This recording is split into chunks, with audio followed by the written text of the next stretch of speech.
Hi guys, just want to get in here and talk a little bit about skills versus gear. And I'll ahead of time, sorry if the audio's bad.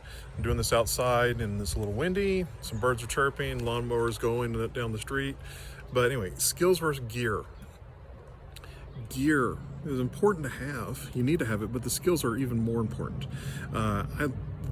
And stuff is important too, but the skills versus gear. When it comes down to it, if I have the skill to filter water or make it safe to drink just from things that I find lying around, that's great. But if you have the gear that makes it faster and easier to do and not as much usually time and effort put into it. So when you're doing things, think about skill versus gear.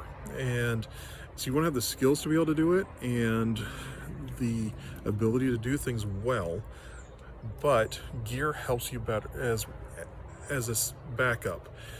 And that sounds counterintuitive to things, but the backup is you're using your backup ahead of time so you don't have to rely on your skills while you build back the resources and put things back in place. So think about it this way: if you're out needing to have water and you're having to say you're bugging out or wanting to get away from somewhere, what I like to do is I want to start off with water, and then I put water in me because it's easier to have in me than to carry with me, and then I refill as much as I can of pre-filtered water, and then I continue on from there.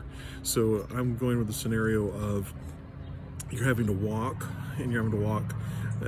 so I have water stored most places that I stay at on a regular basis.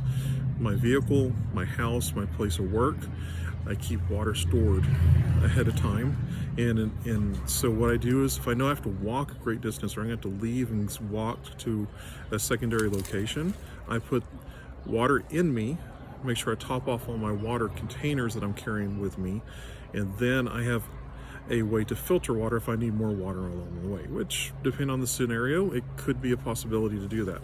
And then, but I have the skill to find water, to be able to filter water and go from there. For example, a lot of people don't think that there's ways to find water in an urban setting that's safe to drink and easy to find. It is if you know how to filter water. Which is even better is if you have the filters with you ahead of time. So making sure you have the right filter, that comes into knowledge. Then you have the skill of using the gear, and then the gear is in place. So anyway, hope this has made some sense. I'm not rambling too much for you guys today, but just think about it this way. If you're out hiking and you don't have a way to filter water because your filter broke, you need to have the skill to be able to filter the water. And it does take more effort, but you can do these things. It is easy to do. One of the simplest things everybody goes is, yes, you have to boil it, but how long do you boil it? What type of, is it a boil where everything's bubbling? How long does it take? The answers are simple for your situation, if you know your situation, but it's different from a person in Denver versus a person in Florida.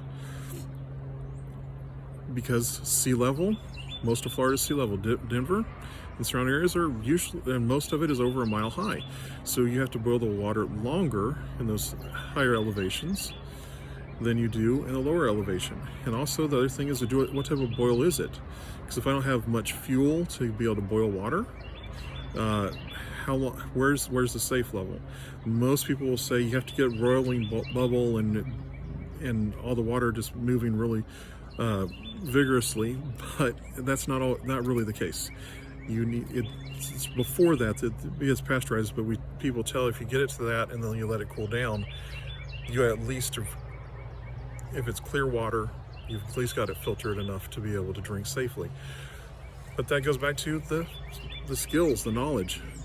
Did you know to filter it? How do you filter it? What are you going to be able to use to filter it?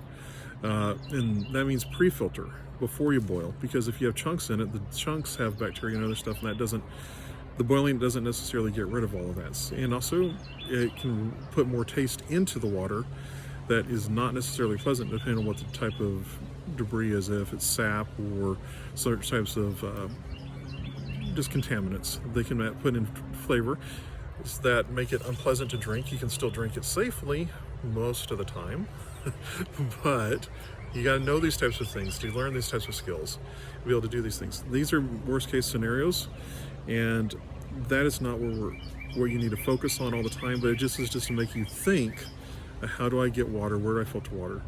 Like, for example, most people have a lot of water around their house, or ability to get a lot of water around their house in an urban situation, or even rural, from the roof of their house.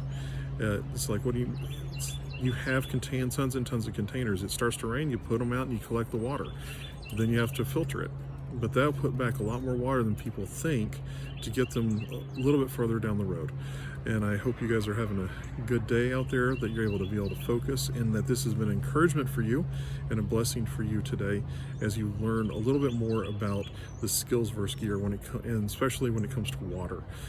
Gear is important, but it's not the end-all be-all, because you can have all the gear in the world but not know how to use it, or the philosophies of why to use it. And if that's the case, then is not a successful thing to be able to have that gear in place.